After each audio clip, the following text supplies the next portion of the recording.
Assalamualaikum warahmatullahi wabarakatuh. Kita lanjutkan lagi kajian kita. Ini sebuah risalah dengan judul Sikap Seorang Muslim Dalam Situasi Krisis. Ini diuraikan oleh Doktoranda Hajah Sri Hartati Sudiono. Saudara-saudara para pemirsa Kereweng Aji Channel yang berbahagia, Assalamualaikum warahmatullahi wabarakatuh. Seperti kita ketahui, kita alami dan kita rasakan bersama bahwa kita sekarang ini sedang dilanda krisis. Tidak hanya satu macam krisis, tetapi berbagai macam krisis. Sehingga kalau negara ini kita ibaratkan sebagai akuarium atau sebagai kolam, maka airnya sedang diobok-obok. Hal ini mengingatkan saya akan lagu anak-anak yang sering kita dengar. Diobok-obok, airnya diobok-obok. Diobok-obok, ikan kecil pada mabok. Pertanyaannya adalah siapakah yang mengobok-obok itu? Menurut hemat saya adalah mereka yang masih menginginkan berlakunya sistem Orde Baru dan juga orang-orang berpaham komunis yang nampaknya sudah hilang ketika kita dalam keadaan sejahtera. Tetapi dalam keadaan kacau mereka mengambil kesempatan. Dan masih ada lagi, yakni mereka yang memiliki kepentingan pribadi. Inilah saya kira orang-orang yang tidak bertanggung jawab terhadap keamanan, kesejahteraan, dan kemajuan negara kita, Republik Indonesia ini. Sekarang siapakah yang menjadi ikan kecil itu? Tidak lain adalah rakyat kecil yang miskin, yakni orang-orang yang miskin harta, sehingga untuk memenuhi kebutuhannya sehari-hari pun tidak cukup. Lalu juga miskin ilmu pengetahuan, nalarnya cupet, sehingga kalau dilempari persoalan atau diiming-imingi tidak berpikir luas. Saudara-saudara para pemirsa Kereweng Aji Channel yang berbahagia, kemudian orang yang miskin iman, mereka mudah terguncang. Mereka tidak bisa bertahan jika terjadi gelombang, bahkan terseret ke tengah-tengah pusaran sehingga mereka mabuk.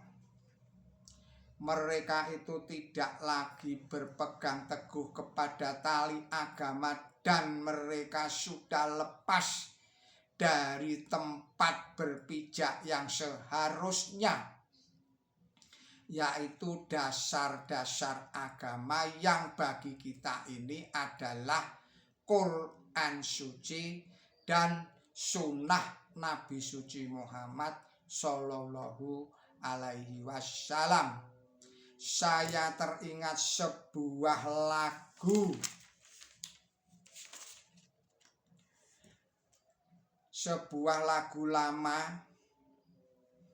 yang bunyinya lama sudah di kau pergi menghadap Sang Maha Suci. Quran suci sunnah Nabi kau tinggalkan pada kami.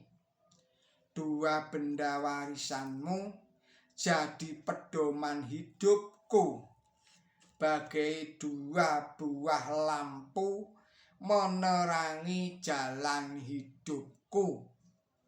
Seharusnya orang-orang muslim, saya ulangi lagi, seharusnya orang-orang muslim menggunakan Quran suci sebagai lampu untuk menerangi jalan hidupnya, sehingga mereka bisa melihat dengan terang mana yang hak dan mana yang batil, mana yang benar, mana yang salah.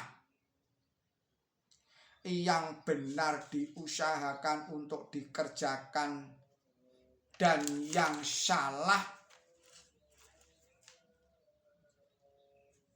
dan batil diusahakan untuk dijauhi.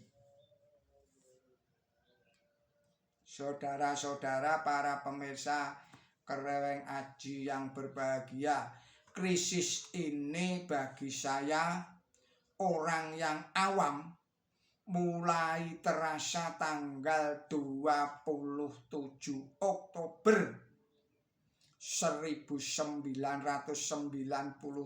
ketika pemerintah mengumumkan 100 bank swasta tidak sehat. Dari 100 bank itu ada 16 yang parah, yang terpaksa harus dilikuidasi. Ini membuat kepanikan sebagian orang yang menyimpan uangnya di sejumlah bank swasta itu. Maka terjadilah rush, yakni penarikan uang secara besar-besaran. Mulai saat itu pula harga-harga barang mengalami kenaikan yang luar biasa. Bahkan di beberapa daerah mengalami kelangkaan. Salah satu sebab terjadinya krisis ekonomi adalah krisis moneter di benua Asia. Celakanya Indonesialah yang paling parah.